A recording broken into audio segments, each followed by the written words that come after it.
नाही, काही लोकांना आजही कुठली निवडणूक असली किंवा कुठली पण सभा असो, म्हणजे ती एखाद्या निवडणुकीची असो, एखाद्या सार्वजनिक कार्यक्रम असो, धार्मिक कार्यक्रम असो, एखाद्या व्यक्तीवर टीका केल्याशिवाय होत नाही.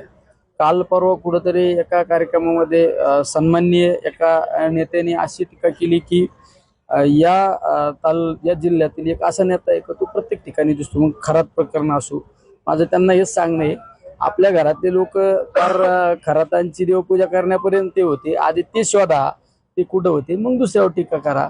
कारण खरात प्रकरणाशी नगर जिल्ह्यामध्ये जास्त संपर्क संबंध कोणाचा होता, तर तो विखे कुटुंबाचा होता. विखे कुटुंबातील पार त्या काका कोयटे असो किंवा इतर सगळ्या लोकांचा संपर्क होता. हेच ते विसरले, याचा अर्थ असा आहे. त्यामुळे माझी आपल्याद्वारे त्यांना विनंती, या आधी घरातले लोक कुठल्या कुठल्या फोटोत हे तेच चेक करा, मग टीका करा.